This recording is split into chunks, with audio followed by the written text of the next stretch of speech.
Hello प्यारे बच्चों, कैसे हो? आई होप अच्छे होगे। पढ़ाई लिखाई बढ़िया चल रही होगी। पढ़ाई लिखाई करते रहो और हमारे साथ जुड़े रहो, क्योंकि हम लोग कर रहे हैं, क्या पढ़ रहे हैं? हम लोगों ने 9th क्लास का फर्स्ट चैप्टर स्टार्ट कर दिया था और हमने उसमें प्रोकैरियोटिक सेल्स पढ़ ली थी और उसके आगे हमने यूकैरियोटिक सेल्स का भी एक लेक्चर ले लिया था, जिसमें हमने उसमें उसकी डिफिनेशंस और बेसिक कुछ ऑर्गेनल्स के बारे में पढ़ भी लिया था। तो स्वागत है आप सभी का हम आपके अपने प्यारे चैनल टुडे ट्यूटोरियल पर।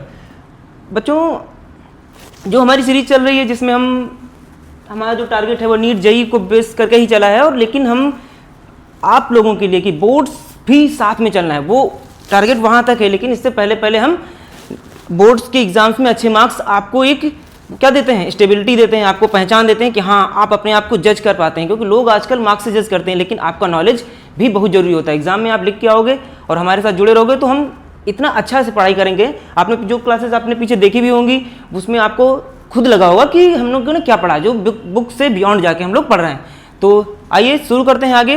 तो हमने एक जो यूकैरियोटिक सेल्स पढ़ी थी और उसमें कुछ चीज़ें पढ़ भी ली थी, तो उससे पहले हम देख लेते हैं क्या क्या हमने पढ़ लिया था और फिर हम उसके आगे आज कंटिन्यू करने वाले हैं। तो हमारा लास्ट जो क्लास थी, जो फर्स्ट था यूकैरियोटिक सेल्स का, उसमें हमने क्या देखा था, उसकी डिफिनेशंस देख ली थी। उसकी डिफिनेशंस क्या हैं, कैसे हैं, क्या थी, और फिर उसकी विशेषताएं ये भी आपने देख लिया था। टाइप्स क्या थे, प्लांट्स और क्या एनिमल सेल्स, दो टाइप की इसमें होती हैं। और फिर ये उसके ऑर्गेनल्स में हम लोग एंट्री कर चुके थे, एक एक करके हम धीरे धीरे पढ़ रहे थे। तो पहला क्या था हमारा, प्लाज्मा मेम्ब्रेन, ये भी पढ़ लिया था। फिर साइटोप्लाज्म, ये तो हमने प्रोकैरियोट्स में भी पढ़ा था। फिर आ गया न्यूक्लियस, ये भी पढ़ लिया था। और माइटोकॉन्ड्रिया भी पढ़ लिया था। इसको पावर हाउस कहते थे ना, याद है? और यहाँ से अब आगे हम लोग माइटोकॉन्ड्रिया के आगे शुरू करने वाले हैं। तो आज का हमारी शुरुआत है अगला, कहाँ से? अगला ऑर्गेनल है हमारा क्या, एंडोप्लाज्मिक रेटिकुलम, हिंदी में कहते हैं अंतःप्रदव्य जालिका, शॉर्ट में इसको ER बोलते हैं। जैसे हमारे अपने घर में क्या होती है, किचन होता है ना, सेम हमारी सेल के अंदर भी किचन होता है। बिल्कुल आप सेम समझ लीजिए, जहाँ पे क्या बनता है, जहाँ पे प्रोटीन और लिपिड्स बनते हैं। लिपिड्स मतलब फैट, आप जब भी लिपिड, साइंस में उसको हम लिपिड बोलते हैं, लेकिन यहाँ पे आपको फैट से याद रखना कि फैट बनता है। लिपिड्स एंड क्या बनता है, प्रोटीन बनता है, क्योंकि हमारी बॉडी बिल्डिंग मटेरियल्स क्या हैं, क्या हैं, प्रोटीन ही तो है। तो प्रोटीन जहाँ बनता है वहाँ पर कहाँ बनता है, एंडोप्लाज्मिक रेटिकुलम। आप ये इमेज देख रहे होंगे, ध्यान से देखिए, वो ये आपका न्यूक्लियस हो गया, उसके किनारे बाउंड्री, ये जो आपको दिखाई दे रहा है, और इस पर कुछ रेड कलर के डॉट दिख रहे होंगे, दिख रहे हैं ना, यहाँ पे ये छोटे छोटे ये पॉइंट्स, और यहाँ पे दिख रहा होगा आपको कि ये बिल्कुल प्लेन से हैं।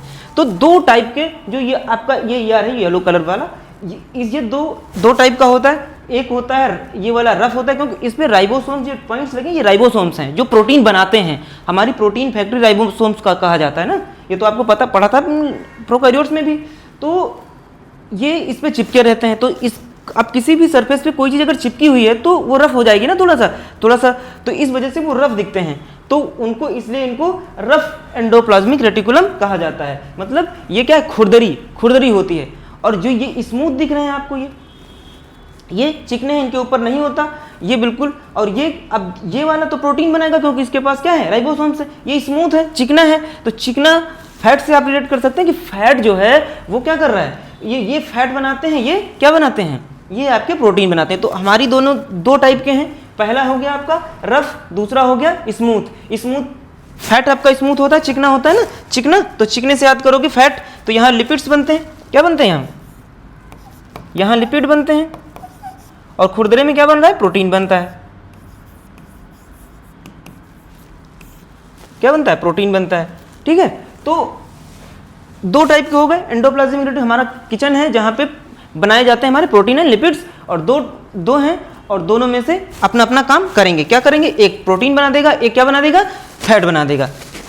देखिए राइबोसोम्स होते हैं, प्रोटीन संश्लेषण करता है। चिकना वाला क्या करेगा, जो स्मूथ वाला है, राइबोसोम्स नहीं होते, लिपिड संश्लेषण करता है।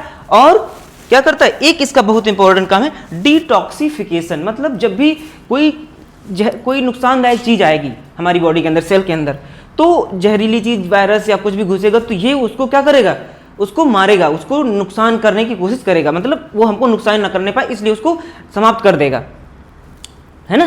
तो क्या हुआ कि अब देखो हमारी बॉडी के अंदर अलग ऑर्गेनल्स हैं, कुछ स्ट्रांग होते हैं, कुछ थोड़ा सा, वहाँ सेल्स के जहाँ ये जितने ज़्यादा स्ट्रांग होंगे कौन से स्मूथ वाले, वहाँ जिसको ज़्यादा लड़ना पड़ता होगा। जो जैसे हमारी स्किन हो गई, हमारा जो लीवर होता है, लीवर जो होता है, लीवर के अंदर स्मूथ वाले बहुत ज़्यादा पाए जाते हैं, क्योंकि हमारी बॉडी का जितनी भी नुकसानदायक चीज़ें होती हैं, आप बाहर पार्टी करते, बाहर कुछ भी खाते पीते हैं, कुछ भी खा लेते हैं, तो जो नुकसानदायक चीज़ें हमारी बॉडी के अंदर जाती हैं, तो सबसे पहले कहाँ, लीवर ही उसको डाइजेस्ट करता है ना। कोई जो कई लोग अल्कोहल यूज़ कर लेते हैं या स्मोकिंग करते हैं, तो क्या होता है, वैसे इन सब चीज़ों से आप लोगों को बहुत दूर दूर से नाता नहीं होना चाहिए, बिल्कुल इनका नाम तक नहीं लेना है, क्योंकि अगर ये खत्म हो गए, आप सोचो कि आप लगातार नुकसानदायक चीज़ें यूज करते जा रहे हो, तो ये क्या हो जाएंगे, ये दिन रात मेहनत कर रहे हैं और जिनको ज़्यादा मेहनत करनी पड़ेगी तो ये क्या हो जाएंगे, रिजाइन कर देंगे, ये छोड़ के चले जाएंगे, इनकी डेथ हो जाएगी या कह दो मर जाएंगे। और जब स्मूथ वाले नहीं रहेंगे तो आप डिटॉक्सिफिकेशन नहीं होगा, आप नुकसानदायक चीज़ें हमारी बॉडी में जाती रहेंगी और फिर सेल हमारी क्या हो जाएगी, इन्फेक्टेड हो जाएगी और उसकी डेथ हो जाएगी। तो आपको क्या करना, तो लीवर जो होता है, तो लीवर के अंदर ये जो स्मूथ वाले बहुत ज़्यादा पाए जाते हैं, इसलिए वो हमारी बॉडी का सबसे डिटॉक्सिक सेंटर होता है, जहाँ पे हम सारी चीज़ें क्या करते हैं, डिटॉक्सीफाई करते हैं, मतलब वो जो भी जहरीली चीज़ें हैं उनको समाप्त करते हैं। इसलिए देखो हम कुछ भी उल्टा सीधा खाते हैं, तुरंत हमारे लीवर डॉक्टर को दिखाते हैं कि लीवर में दिक्कत हो गई, तो सबसे, क्योंकि आपने नुकसानदायक चीज़ खाई तो वहीं जाके, तो आपको ये पॉइंट इसलिए याद रखना है क्योंकि आपके लीवर का ध्यान रखिए, अपने सेहत का ध्यान रखिए। अगर जरा सा भी आपने कुछ इधर उधर किया तो ये वाले इन पे इन्फेक्ट होगा। अगर वैसी चीज़ें हैं तो आपका फैट तो नहीं बनेगा, क्योंकि ये नहीं है तो फैट, लिपिड्स नहीं बनेंगे, लिपिड्स नहीं बनेंगे तो अलग चीज़ हो जाएगी, लेकिन इसका एक बहुत बड़ा काम है जो हमारी चीज़ें, नुकसानदायक चीज़ों से हमें बचाता है। तो आपको ध्यान रखना है अपने हेल्थ का, तो आपको इन सब चीज़ों से दूर रहना है। तो इनको कम काम कराइए, आराम से काम करते रहेंगे, ज़्यादा काम करेंगे, आप लेट नाइट पार्टी करते हैं, खूब इंजॉय करते हैं, खूब चीज़ें इधर उधर की यूज़ करते हैं, और फिर क्या हुआ, रात भरी बेचारा काम कर रहा है, थक गया, और थक जाएगा तो फिर क्या होगा, हम बीमार हो जाते हैं। यही रीज़न है कि हम लोग बीमार होते हैं। तो धीरे धीरे आपको समझ में आ रहा हो कि बीमारी कहाँ से आती है। चीज़ें यहाँ तक समझ में आ गई होंगी। ये पहला पार्ट, क्योंकि ये हमारी बॉडी का बहुत इंपॉर्टेंट पार्ट है, क्योंकि हमारी बॉडी प्रोटीन और फैट से मिलकर बनी होती है। जो मोटे हो जाते हैं, फैट जम गया, फैट हो गया, तो यही जो है, जो ये जितना ज़्यादा बढ़ते चले जाएंगे, जितना ज़्यादा फैट बनेगा, जितना प्रोटीन बनेगा, हमारी बॉडी उतनी स्ट्रांग होगी। इसलिए अपने अच्छी चीज़ें खाइए जो प्रोटीन इसको हेल्प करें, ऐसी चीज़ें मत खाइए जो आपको नुकसान करें, क्योंकि अल्टीमेटली आपके सेल में ही जाके वो चीज़ें होनी है, वो जाएगा वहाँ, उसको यूज किया जाएगा। तो आते हैं, आपको यहाँ तक समझ में आ गया कि ईआर कैसे काम करता है, एंडोप्लाज्मिक रेटिकुलम। हिंदी वाले क्या करेंगे, अंतःप्रदव्य जालिका, इसका नाम आपको हिंदी वाले थोड़ा सा लंबा नाम होता है। हाँ, तो आते हैं अगले। अब आते हैं अपनी बॉडी के सबसे इंपॉर्टेंट कह लो, या आप क्योंकि वो बन गया, फैट बन गया है, किचन में बन गया है सब कुछ ना खाना, अब उसको पहुंचाना है ना डाइनिंग टेबल तक, जिसको जिसकी चीज़ जरूरत है, तो कोई तो लेके आएगा। जो आप कह लो होटल्स में, रेस्टोरेंट्स में कौन वेटर्स होते हैं, या कह लो जो आपको कुछ भी खाना होता है आप ऑर्डर करते हो, तो आपके घर तक पिज़्ज़ा आता है, आप पिज़्ज़ा ऑर्डर किया, आपने घर तक आया, तो वो क्या किया, आपने ऑर्डर किया, वहाँ बना कहाँ था, शॉप पे, रेस्टोरेंट में, जहाँ भी बना, वहाँ से वो पैक हुआ, पैक होके आपके घर तक आया। तो सेम वही काम ये क्या करता है, हमारे गोल्जी अपैरेटस करते हैं। ये हमारी बॉडी के क्या है, पैकेजिंग एंड ट्रांसपोर्टिंग एजेंट्स हैं। कोई भी चीज़, वहाँ प्रोटीन बनी, फैट बना, जिसको जहाँ ले जाना है पहले वो पैक करेगा, उसको देखेगा, छांटेगा, और है ना, और फिर वो उसको उसी हिसाब से उसको पैक करके जहाँ जिसको ले जाना है वहाँ क्या कर देगा, डिलीवर कर देगा, एक्सपोर्ट कर, जिसको बाहर जाना है, कुछ प्लाज्मा मेम्ब्रेन बाहर भेजना है कुछ, तो प्लाज्मा मेम्ब्रेन को दे देगा, निकाल दो इसको, ये बेकार का है, एक्सपोर्ट हो गया। वो अंदर कुछ भेजना है, राइबोसोम्स को देना है, लाइसोसोम्स को देना है, किसी भी अदर ऑर्गेनल्स को जिस चीज़ की जरूरत है, ये वहाँ सप्लाई कर देता है। तो आपको चीज़ें समझ में आ रही है ना। तो वही है ये गोल्जी अपैरेटस। इसकी जो खोज थी उस किसने करी थी, कैमिलो गोल्जी, उन्हीं के नाम पे रखा गया इसको, कैमिलो गोल्जी। ये इटली के रहने वाले थे, एक साइंटिस्ट। तो उन्होंने इसकी खोज की थी। शुरू में उन्होंने बताया कि ये होते ही नहीं है, मतलब इनको कि इल्यूजन टाइप से बोला कि ये सेल्स के इल्यूजन्स हैं, होते हैं मतलब दिखाई नहीं देते, हम लोग सिर्फ भ्रम है। लेकिन बाद में कहा कि नहीं, बहुत इंपॉर्टेंट फैक्टर्स हैं हमारी बॉडी के जो क्या करते हैं, पूरा ट्रांसपोर्ट ट्रांसपोर्टेशन करते हैं सारे न्यूट्रिएंट्स का या जो भी एलिमेंट्स एक दूसरे से ट्रांसफर करना है। तो गोल्जी एपैरेटस का काम क्या है? समतल, आप देख रहे होंगे ये इमेज देखिए ध्यान से और ठीक है। तो क्या है? समतल झिल्लीबद्ध थैलियों का ढेर है। झिल्लियों का को पैक करना है ना उनके पास, तो पैकिंग कर देगा और फिर उसको भेज देगा वहाँ। प्रोटीन और लिपिड्स में संशोधित, मतलब वही प्रोटीन और लिपिड्स को क्या करता है? उनको सिंथेसिस करता है, उनको एक जगह पे मैनेज करके उनको भेजना होता है। छटनी करता है, ठीक है, और पैकिंग करता है, पैकेज करता है। मतलब पैकिंग करेगा, छटनी करेगा। छटनी करना क्योंकि किसको कहाँ, सबको हर चीज़ की जरूरत नहीं। आपको पिज्ज़ा पसंद है, किसी को बर्गर पसंद है, तो कौन वहाँ जो भेजेगा वो अलग अलग पैक करके भेजेगा कि एक साथ थोड़ी भेज देगा। तो जिसको जो चीज़ की जरूरत है वैसे ही ये भी क्या करता है? उनको उनकी छटनी करता है और फिर उनको पैक करके भेज देता है। फिर क्या करेगा? परिवहन करेगा। लाइसोसोम्स को प्लाज्मा झिल्ली या कोशिका के बाहर जो भी भेज देता है, यानी कि सीधे जो भी यहाँ भेजना है जाओ। अगर कुछ अंदर ऐसा चीज़ है कि जो नुकसानदायक, जैसे कार्बन डाइऑक्साइड आ गया, तो उसको क्या कहा? जाओ बाहर निकल जाओ, आपका काम यहाँ नहीं है। अंदर लाना है तो अंदर देना है तो अंदर। प्लाज्मा झिल्ली को प्लाज्मा मेम्ब्रेन को दे देगा, वो वही काम करेगी। बाहर भेजना होगा तो, क्योंकि हमने पढ़ा था कि जो ये है वो क्या है? सेमी परमिएबल है। नुकसानदायक चीज़ें होंगी, इसको बाहर जिसको भेजना है, किसको अंदर लेना है, ये डिसाइड करती है। तो ये इसको दे देगा और ये जिसको जहाँ भेज देगी आराम से, ठीक है। तो समझ में आए? गोल्जी एपैरेटस का काम क्या है? ये पूरा ट्रांसपोर्टेशन सिस्टम संभाल रहा है, पैकेजिंग सिस्टम संभाल रहा है, पूरी सेल को चीज़ें जहाँ जिस चीज़ की जरूरत है वो देता है। आपको इनका नाम याद रखना है, कैमिलो गोल्जी, जिन्होंने इसकी खोज करी थी, ठीक है। बढ़ते हैं आगे अपने अगले ऑर्गेनल की तरफ, जो हमारी बॉडी का या हमारी सेल का सबसे बिजी, वैसे काम तो सारे ही कर रहे हैं, लेकिन अगर ये काम नहीं करेगा तो फिर गोल्जी एपैरेटस क्या करेंगे? क्योंकि जब प्रोडक्शन नहीं होगा तो ट्रांसपोर्टेशन क्या करेगा? तो ये हम राइबोसोम्स जो होते हैं, अभी हमने पीछे पढ़ा भी, इस वाले इमेज में हमने आपको दिखाया था कि ये पॉइंट्स थे, ये जो चिपके हुए हैं रेड कलर वाले, ये क्या है? यही राइबोसोम्स हैं जो क्या कर रहे थे? रफ वाले पे थे और यही प्रोटीन बना रहे थे। तो क्या बनाते हैं? ये राइबोसोम्स प्रोटीन बनाते हैं, इसलिए इसको क्या कहा जाता है? प्रोटीन फैक्ट्री कहा जाता है। इनको क्या कहा जाता है? प्रोटीन फैक्ट्री कहा जाता है। इसको क्या कहा जाता है? प्रोटीन फैक्ट्री, ठीक है।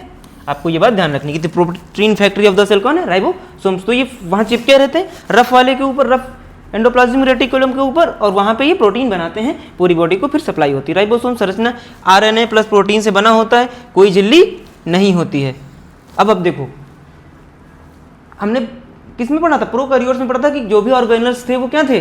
नेक्ड होते थे। उनके अंदर कोई भी सेल मेम्ब्रेन उनके ऊपर और सेल के ऊपर भी नहीं होती थी, अंदर भी ऑर्गेनल्स भी झिल्ली से कवर्ड या कलो मेम्ब्रेन से कवर्ड नहीं होते थे। लेकिन यूकैरियोट्स में सारे के सारे क्या होते हैं? कवर्ड होते हैं। सिर्फ एक अकेला ऐसा ऑर्गेनल है, ये कौन? ये जो नेक्ड होता है, मतलब बिना कपड़े के, बिना कवर्ड कह लो, ये उसमें घूमता रहता है, नेक्ड होता है, ठीक है, बिना कवर्ड के उसके ऊपर कवर होता है। साइज क्या होता है यूकैरियोटिक में? एटीएस, और ये तो मैंने बताया था आपको कि दो टाइप के होते हैं, दो टाइप याद है ना? 70S एंड 80S, दो याद थे? बताया था कि S मतलब साइज याद कर लो, या समझ लो कि ये 70S का स्क्वायर फीट का कमरा है, ये 80 स्क्वायर फीट का कमरा है। तो क्योंकि ये 80S पाया जा रहा है यूकैरियोट में, थोड़ा सा साइज में बड़े हैं, वो वाले थोड़ा साइज में छोटे होते थे, ठीक है, समझ में आया? तो 80 और 70 का नंबर है कि नंबर उसको छोटे बड़े के लिख दिया गया। तो प्रोकैरियोट से यूकैरियोट्स का जो ये आपका राइबोसोम होता है वो बड़ा होता है, ठीक है। काम क्या है? काम तो बता ही दे कि प्रोटीन बनाना, प्रोटीन फैक्ट्री कह रहे हैं तो प्रोटीन बनाएगा ये, ठीक है, अमीनो एसिड्स और उनके साथ से उनको करके। तो प्रोटीन कैसे बनता है ये हम आगे फिर पढ़ेंगे, लेकिन अभी आपको इतना ध्यान रखना कि प्रोटीन बनाता है, उसका काम क्या है, उसके निकनेम क्या है, किस, ठीक है, कहाँ पाया जाता है, आपको ये भी बताना है। जब भी आपसे पूछा जाएगा कि राइबोसोम्स के ऊपर शॉर्ट नोट पूछा जाएगा तो आपको क्या लिखना है? आपको लिखना है कि राइबोसोम्स क्या होते हैं, कैसे काम करते हैं, कहाँ पाए जाते हैं और क्या उनका साइज होता है। बस इतनी चीज़ें करनी होती हैं, ठीक है। तो इतना आप आराम से कर लोगे, चीज़ें समझ में आ गई होंगी। चलते हैं आप आगे की तरफ, और अगला आता है हमारा लाइसोसोम्स। अब आप बताओ कि मान लो आप कभी सेल के अंदर कोई चीज़ खराब हो जाए या कोई ऑर्गेनल काम नहीं कर रहा है, अब वो खराब हो गया है, खराब चीज़ आपके घर में पड़ी रहे, खाना खराब हो जाता है, अगर वो किचन में पड़ा तो क्या करता है? अगर किसी भी दूसरे खाने में रख दोगे, टच कर दोगे तो वो भी खराब हो जाएगा।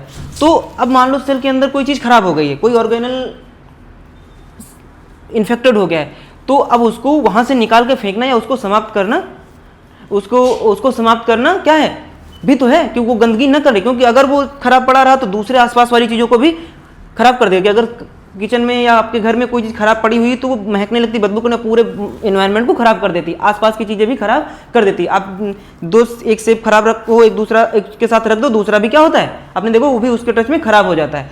तो वही चीज़ें कि तो अब बॉडी के अंदर का ऐसा हुआ तो फिर क्या होगा कि एक खराब होगी तो उसको मैनेज कैसे करना हो, तो वहाँ ऐसे निकल के तो जा नहीं सकती, सबसे तो सारी एक दूसरे से बॉन्ड है, पूरी जुड़ी हुई है। तो ये करने के लिए नेचर ने हमको क्या दिया था, एक बैग दिया छोटा सा, बहुत छोटे छोटे बैग्स होते हैं, आपको दिख रहे होंगे, ये बहुत छोटे छोटे बैग होते हैं, सेल के अंदर घूमते रहते हैं। और इनका काम क्या है कि जैसे ही कोई चीज़ लगे, कोई नुकसानदायक चीज़ अगर आई तो उसको भी मारना है, उधर वो भी लड़ रहे थे ये भी, और कोई ऑर्गेनल काम नहीं कर रहा है उसके साथ ज्वाइंट होकर उसको समाप्त कर देता है। इवन ये सेल को भी मार देता है, अगर सेल लगा कि कर गए तो सेल को भी पूरा पूरा फट जाएगा ये, और क्या होगा, पूरी सेल डाइजेस्ट हो जाए। जैसे आपने देखा ना, इसके अंदर जो एसिड्स होते हैं वो इस तरह के होते हैं कि आपने जो देखा होगा कि तेजाब होता है, उसके अंदर कोई चीज़ डाल दो तो वो अपने आप हर चीज़ को डाइजेस्ट कर लेती है।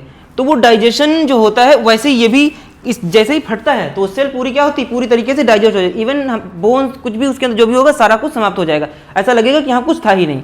सेम वैसे ही ये भी काम करता है और पूरी सेल को भी क्या कर देता है, डाइजेस्ट कर देता है, सारी चीज़ें वहाँ से समाप्त हो जाती हैं, तो और सेल सब कुछ सही हो जाता है। ठीक है, तो यहाँ तक चीज़ें हो गई। तो इसका नाम क्या है, लाइसोसोम्स। लाइसोसोम्स हमारी बॉडी के अंदर जितनी भी इन्फेक्टेड चीज़ें हैं या सेल जो भी है उनको क्या करता है, समाप्त कर देता है। इसके लिए इसका नाम क्या है, सुसाइडल बैग कहा जाता है। खुद की सुसाइड करना समझते हो ना, अपने को मार लेना, ये सेल को ही मार देता है अगर लगा उसको। जैसे मान लो आप कभी कोई सेल खराब होती है तो ऐसे ही ठीक भी होता है, क्योंकि अगर सेल वो खराब वाली समाप्त नहीं हुई तो आसपास की चीज़ों को समाप्त कर देगी, खराब कर देगी उनको भी। इसलिए इसका काम है कि दूसरी चीज़ों को बताना है, इसलिए खुद इसको मार दो।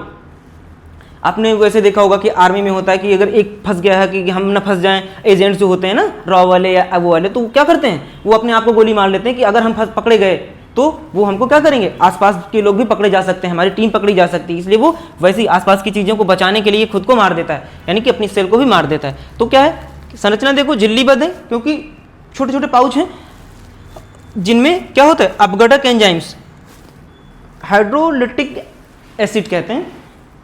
और ये जो एसिड होता है इतना पावरफुल होता है कि इसमें कुछ भी डाइजेस्ट हो सकता है। अगर वो बड़ी मात्रा में हो और कोई भी दुनिया की कोई भी चीज़ उसके अंदर डाल दी जाए तो सब समाप्त हो जाएगी, लेकिन वो बहुत कम मात्रा में होते हैं तो वो तो और झिल्ली से कवर्ड होते हैं, कवर उसमें पाउच में घूमते रहते हैं। जैसे आप बलून में देखते हैं, बलून की जैसे उसके अंदर वो जैसे फट जाता है और वो पूरी डाइजेस्ट उतना ही होता है कि वो सेल के अंदर ही चीज़ें, सेल मेम्ब्रेन के अंदर सारी चीज़ें डाइजेस्ट हो जाती हैं। ठीक है, तो अपघटक एंजाइम्स होते हैं, हाइड्रोलिटिक एंजाइम्स होते हैं। टूटे फूटे कोशिकांग क्या कर रहे हैं काम, टूटे फूटे कोशिकांग को क्या करते हैं, विदेश जो बाहर की कोई चीज़ आ गई सेल के अंदर घुस आई, सेल मेम्ब्रेन नहीं उसको फाइंड कर पाई क्योंकि पावरफुल थी, नहीं रोक पाई, आ गई, तो विदेशी कणों और रोग जनकों को जैसे वायरस, बैक्टीरिया, इन सबको ये क्या करते थे, मार देता है सबको। हमने पढ़ा भी था कि देखा था बैक्टीरिया, याद है जो आर्किया था कितना पावरफुल होता है, तो उन सबसे वो तो अगर हमारी बॉडी के अंदर आ जाए तो वो तो बहुत जल्दी घुस जाएगा। तो अंदर फिर उसको मारने के लिए, उस बीमारी से बचने के लिए इसकी जरूरत पड़ेगी कि सेल मेम्ब्रेन उनको नहीं रोक पाएगी। ठीक है, तो रोगजनकों को पचा देता है, डाइजेस्ट कर देता है, बिल्कुल समाप्त। ठीक है, कहाँ पाएंगे।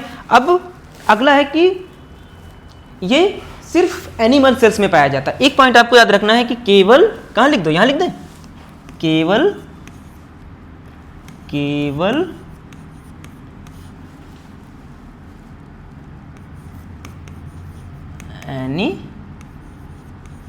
एनिमल सेल्स में, केवल एनिमल सेल्स में पाया जाता है, ये प्लांट्स में नहीं पाया जाता। प्लांट्स में इसकी जगह पे कुछ वैक्यूल्स टाइप से पाए जाते हैं, है ना, वैक्यूल लिखा हुआ।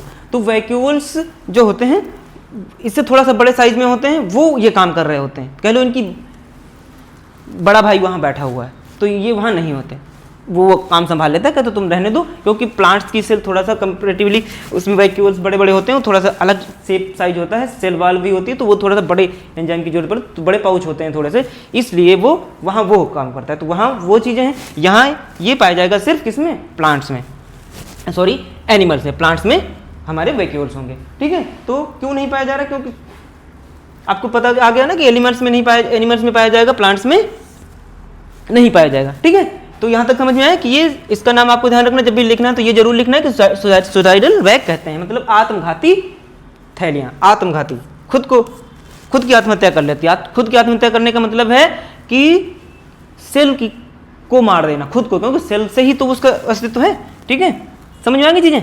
आगे क्या बचा है, अब आते हैं वैक्यूल्स पर। अब वैक्यूल्स ऐसे अज्यूम करो कि जैसे आप ऐसे हैं, जैसे आप किसी बलून में पानी भर लो, तो देखा आपने ना, तो वैसे ही सेल के अंदर कुछ ये दिख रहा होगा, ये वाला, तो ऐसा ही स्ट्रक्चर में जिसमें पानी भरा रहता है। ये सेल को शेप देते हैं, थोड़ा सा स्ट्रांग भी बनाते हैं, क्योंकि सेल को पानी की भी जरूरत होगी, उधर से आया पानी इसमें रहता है, जब भी जरूरत होती है पूरी सेल को वाटर की सप्लाई करती है कौन, वैक्यूल्स। तो आइए देखते हैं, animal cells small temporary numerous, जंतु कोशिका में जो होती हैं छोटी होती हैं, अस्थायी होती हैं, अनेक ज़्यादा होती हैं।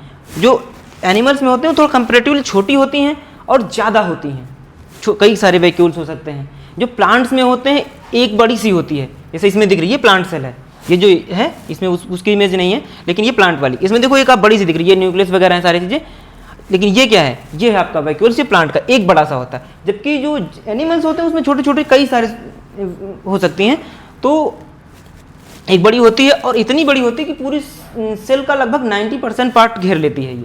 ये इतना तक होती है, मतलब 90% में अकेले, बाकी ऑर्गेनल्स 10% जगह में। जैसे एक कमरा है, कमरे में आधा 90% पार्ट एक पर्सन ले रहा है, बाकी सारे उस उधर लेट रहे हैं। ठीक है, तो ये हो गया। कार्य क्या है, वर्क क्या है, स्टोर कर रहा है पानी का, वाटर का तनाव दाब, मतलब क्योंकि अंदर से जब आप बैलून लो तो बैलून में जैसे पानी एक में ज़्यादा भरो एक में कम भरो, तो जिसमें ज़्यादा भरा होगा तो वो क्या होगा, थोड़ा सा स्ट्रांग हो जाएगा वो। अब वो किसी भी चीज़ के अंदर उसके ऊपर कवर करोगे तो उसको रिजिड बना देगा, थोड़ा हार्ड बना देगा। जबकि एक होगा लूज हो जाएगा, जैसे पानी कम हो जाएगा तो जितना इसके अंदर पानी ज़्यादा रहेगा ये उतना थोड़ा सा स्ट्रांग रहेगा और हमको टर्गर दाब तनाव दाब देगा, तनाव दे देगा ना बाहर से, जैसे उसके सरफेस के ऊपर, तो हमारी सेल स्ट्रांग रहेगी, पिचकेगी नहीं। ठीक है, और अगर इसके अंदर पानी कम हो जाएगा, आप दो बैलून लो सेम साइज शेप के, दोनों में पानी एक में फुल भर दो खूब ढेर सारा, एक में कम भरो, तो क्या होगा, आपको क्या लगेगा, ये देखो कितना ढीला ढीला लूज था। वैसे ही जब इसमें पानी कम हो जाता है, इसलिए हम पानी जब कम पीते हैं तो हमारी सेल्स क्या होती हैं, लूज होने लगती हैं। इसलिए हमें पानी, पेड़ जब आप देखते हो धूप होती, पानी नहीं देते हो तो क्या होता है, मुरझा जाता है। वैक्यूल्स क्या हो गए, ढीले हो गए, लूज हो गए, क्योंकि पानी नहीं है तो ये जो रिजिडिटी उसको नहीं मिल रही है, अंदर से ये जो तनाव दाब नहीं मिल रहा है, तो नहीं मिलेगा तो फिर क्या होगा, वो लूज हो जाता है। जैसे पानी देते हैं, देखो जैसे इसमें भर जाता है पूरा, फिल हो जाता है, फिर से वो क्या हो जाता है, स्ट्रांग हो जाता है। ठीक है, तो इसका पानी का क्या करेगा, पानी को पूरी सप्लाई करता है, पानी से भरा हुआ होता है, और भी न्यूट्रिएंट्स उसमें फिल होते हैं जो उसके साथ में जाते रहते हैं, वो चीज़ें अलग हैं। और फिर क्या, अपशिष्ट निपटान, वही चीज़ें कि जो भी चीज़ें एक्स्ट्रा होंगी उनको निकालना बाहर, तो वाटर के सप्लाई के साथ अंदर बाहर चीज़ें चलती रहती हैं। ठीक है, समझ में आ गया। तो इसमें क्या आपको ध्यान रखना है कि प्लांट्स में बड़ी होती है और एक होती है, एनिमल्स में छोटी होती हैं, कई सारी होती हैं, काम समय एक ही होता है। ठीक है, और एग्जांपल से आपको समझ में आ गया होगा कि कैसे ये हमारे पेड़ जब मुरझा जाते हैं तो क्यों मुरझा जाते हैं। आपको समझ में आ गया होगा कि नहीं, पेड़ क्यों मुरझा, आपसे कोई पूछे कि पेड़ मुरझा क्यों जाते हैं, पानी की कमी हुई, तो आखिर पानी में सेल्स का कौन सा पार्ट था जो इसको उस पर इफेक्ट होता है, तो ये हमारी वैक्यूल्स के ऊपर ही होता है। ठीक है, अब आते हैं अगले ऑर्गेनल्स के ऊपर, साइटोस्केलेटन्स। अब जैसे आपका घर होता है तो घर के ऊपर आप पिलर्स बनाते हैं, उसमें आयरन की रॉड डाल के पूरा एक फ्रेमवर्क तैयार करते हैं ना, वैसे सेल को जो फ्रेमवर्क देने के लिए तो उसको देने के लिए उसके अंदर एक कह लो इनविजिबल स्केलेटन सा होता है, पूरा ढांचा स्ट्रक्चर, उसको साइटोस्केलेटन कहा जाता है। बहुत माइक्रो ट्यूब्स हैं जो पूरी शेप्स दे रहे होते हैं। आप आइए देखिए, देख लो इमेज में देखो, तो जैसे होगा ये आपका, जैसे फ्लोर हो गया, छत हो गई, सेल हो गए, आपको दिख रहा है ना ये सारे। अब देखो यहाँ पे ये जो ग्रीन वाले हैं ये क्या हैं, अब 3 टाइप के होते हैं, इसमें तीनों को देख लेते हैं। पहले को तो माइक्रो ट्यूबल्स, पहले वाले जो ये ग्रीन वाले लेटे हुए हैं। दूसरे होते हैं इंटरमीडिएट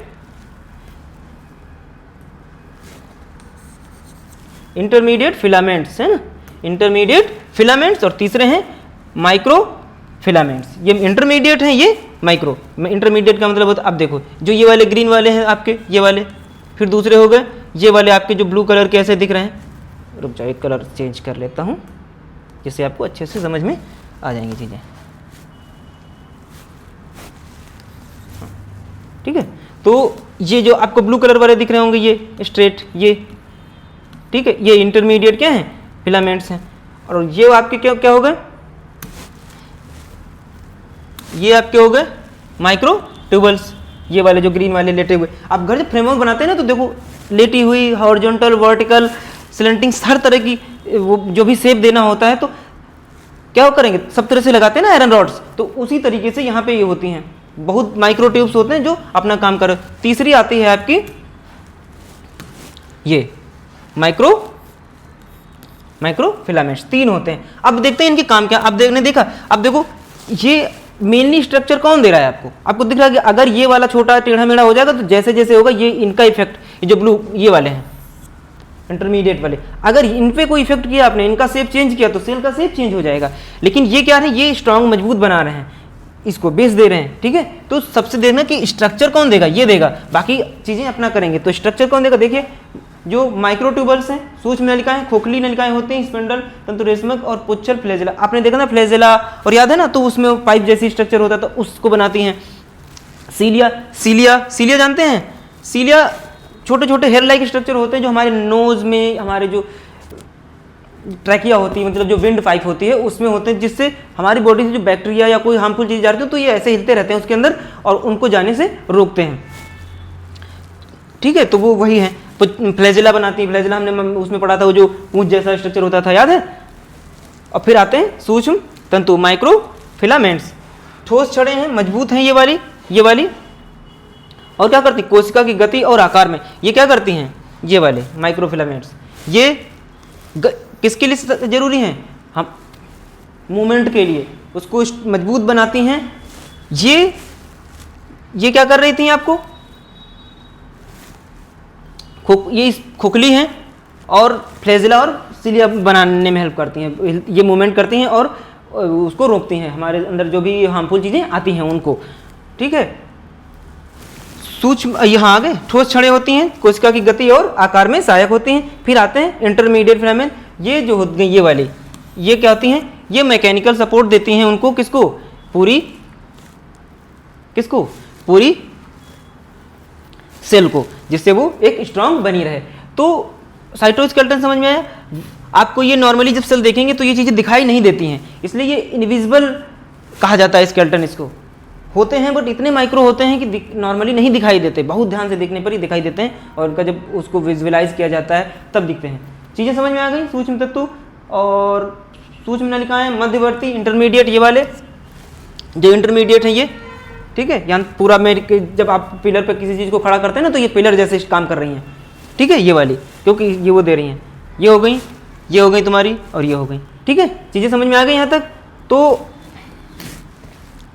आज के लिए इतना ही रखते हैं, क्योंकि ज़्यादा लंबा चीज़ें, क्योंकि ये ऑर्गेनल्स ऐसे हैं, इनको आप 2-3 बार जब पढ़ोगे तब चीज़ें समझ में आएंगी।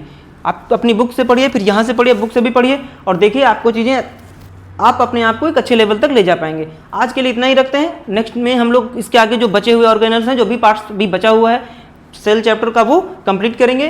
तो आई होप आपको सारी चीज़ें अच्छी लगी होंगी, समझ में आई होंगी। नहीं समझ में आई एक फिर से देखिए, और जहाँ पर चीज़ें कोई डाउटफुल हैं आप कमेंट में बताइए कि सर यहाँ पे चीज़ें हमें समझ में नहीं आई हैं, और कोई अगर टॉपिक ऐसा जो अब 1-2 ऑर्गेनल्स अभी शायद बचे हुए हैं तो उनको हम नेक्स्ट क्लास में मर्ज करके, और जो भी रिमेनिंग पार्ट्स हैं कोशिश करेंगे कि नेक्स्ट चैप्टर में हम लोग उसको कंप्लीट करके सेल चैप्टर हम लोग कंप्लीट कर दें। अगर जरूरत पड़ी तो 2 भी क्लासेस हो जाएंगी, और साथ में उसके साथ फिर आपके क्वेश्चन सेशन भी हो जाएगा। क्वेश्चन आपको दिए जाएंगे, आप अच्छे से पढ़िए, और आपको जब क्वेश्चन दिए जाएंगे तो पहले आपको लिख के उनको लिखना है और फिर हमें भेजना है कि सर हमने ये लिखा, और हम उसको चेक करेंगे। फिर हम उसमें जो इंप्रूवमेंट होने वाला होगा, जो करना होगा, वो हम आपको बताएंगे। तो जुड़े रहिए और पढ़ाई करिए, और ज़्यादा से ज़्यादा लोगों को शेयर करिए क्योंकि जब पढ़ाई का माहौल तभी बनता है जब ज़्यादा लोग अपने साथ, आपको पता चले कौन है कंपटीटर और कितना पढ़ना है आपको। जब आप क्वेश्चन लिख के भेजोगे और भी बच्चे भेजेंगे, और मैं जब उनको कंपेयर करके दिखाऊंगा कि आप देखिए, तो आप अपने आप को क्या कर पाएंगे कि आप कहाँ स्टैंड करते हैं। ये चीज़ बहुत ज़रूरी होती है। इसीलिए एग्ज़ाम का मतलब ये होता है कि आप अपने आप को क्या कर पाओ, जज कर पाओ कि आप अपने आप को कितना मेहनत की ज़रूरत है, आप कितना स्टेप और आगे कर सकते हो, कितना इंप्रूवमेंट कर सकते हो, कहाँ चीज़ें कमजोरी है। लेकिन आपके साथ जब अच्छे कंपटीटर होंगे तब आप कर पाओगे, तभी तो आप उनको हरा पाओगे। आपको पता ही नहीं है कौन है। अगर आप पढ़ रहे हो कि सर को नहीं शेयर करेंगे, सर नहीं शेयर करोगे तो आप तो देख रहे हो, लेकिन हो सकता है वो भी देख रहा हो, वो पढ़ रहा हो, वो आपसे पीछे है, आगे आपको पता नहीं होगा। तो करिए, जोड़िए ज़्यादा से ज़्यादा लोगों को, जो भी देख रहे हैं, छोटे बच्चे बड़े बूढ़े, सबसे यही विनम्र निवेदन है कि आप अपने जानने वालों को ज़्यादा से ज़्यादा लोगों को शेयर करिए और भेजिए। वीडियो अच्छी लगे तब लाइक करिए, मैं नहीं कर रहा हूँ, मैं लाइक के लिए नहीं बोल रहा हूँ, उनको अगर अच्छा लगेगा तो वो देखेंगे, आपको समझ में आ रहा आप देखिए। और जो भी ये क्लासेस देखने से पहले जो प्लेलिस्ट में जाएंगे आप सीक्वेंस में चीज़ें देखिएगा, ये नहीं कि आप कहीं से भी, या ऐसा भी हो सकता है जब आप पढ़ के आएंगे तो डायरेक्ट भी देखेंगे, लेकिन कोशिश करिए कि एक बार पूरी प्लेलिस्ट आप जब देखेंगे, सारी प्लेलिस्ट बनवा दी जाएगी और उसी में जाके आप पीछे वाले वीडियोस देख के आइए, तब आगे पढ़िए तो और मजा आने वाली है ना। तो ये सब चीज़ें आपके लिए हैं, पढ़ाई करते रहना बहुत जरूरी, खेलना कूदना, स्वास्थ्य का ध्यान रखना सब कुछ जरूरी है। बायोलॉजी सब कुछ सिखाती है, आप आधे डॉक्टर बन जाओगे यहीं।